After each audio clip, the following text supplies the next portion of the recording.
Hello, hello, hello, friends.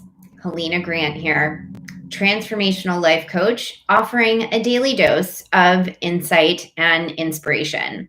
And today I was out walking my dog, really powerful, really resonant way. And it was a monster to one is a savior to another. And I reflected on this, especially in relation to something that happened to me very much on the material human plane this week. It was a few days ago, earlier in the week, I was out walking my dog, who is a very docile rescue dog. She's about 9 years old and just very sweet, and actually tends to get into situations where other dogs recognize that she will probably succumb to them. And so they try and dominate her. And a woman was walking her dog on a leash, and you could just tell that this dog was a little wild and wily and crazy. And she asked if it was okay if she took the same trail that we were on. And I was like, I didn't really want her to, but I was like, I don't really feel like I have in a place to tell her no. So I'm like, yeah, sure. So not only does she follow us in all the woods available, but she lets her dog off the leash, who promptly begins to terrorize my dog, just very aggressive with my dog. And my dog Nellie's hackles went up. So the hair on her back in between her shoulders kind of had that little mohawk, and even the hair down further down on her spine towards her tail went up. And I don't normally see that on her. And so I was like, okay, my dog's very uncomfortable. I'm going to do something about this. So then I try to like separate the dogs. And so I'm like kind of putting my arms around my dog, trying to protect her from the other dog, who then is like jumping all over me and scratches my leg really aggressively. And this woman has absolutely no control of this dog. So then her dog thinks that there's some sort of game going on. She's trying to get it on the leash. She can't get it to stop. It's not listening to her. And I was just like, ugh, gross. And then she started attacking me, that I felt like her dog was acting inappropriately. So, of course, there was this whole sort of contentious exchange.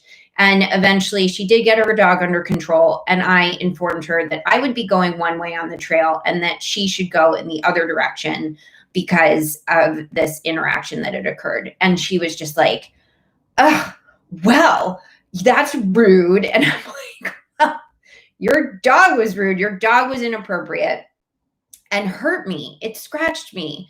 And she just couldn't take responsibility for that. She like couldn't even see how her dog had acted might be inappropriate. So how does this relate to this message that came through from Spirit today? Well, it felt like a very healing moment because I've had to really work through my responses to this woman, that I didn't establish the boundary and tell her not to follow us in the woods.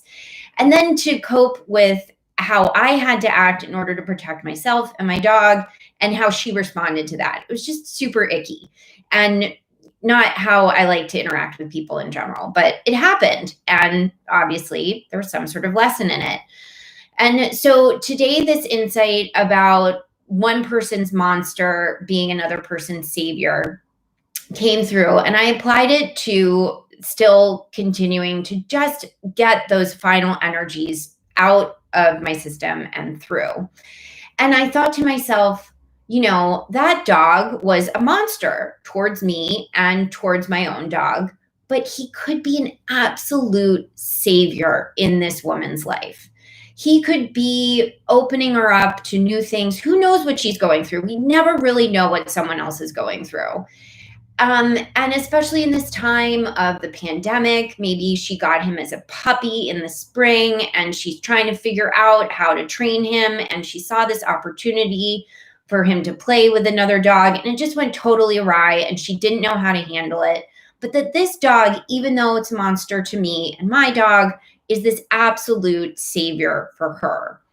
And so as I walked along, really letting that sort of move through my system, I thought about how we have our own monsters, these beasts within us that typically reside in our unconscious mind.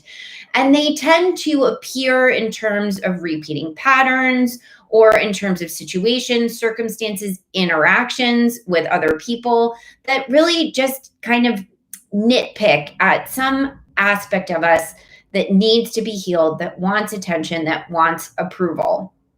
And we tend to think that these monsters need to be eliminated, they need to be ostracized, they need to be eradicated. But really, they're just like unruly puppies.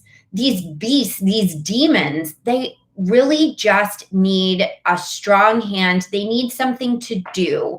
And not aggressive, strong hand. That's not what I mean. I mean more, they need guidance, they need a job, and they really want recognition.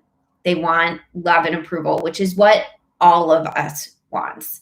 So the next time you start to think, oh, I have this beast inside of me that I just need to get rid of, it needs to be exiled, it needs to be eradicated, think of how that beast could actually be your savior.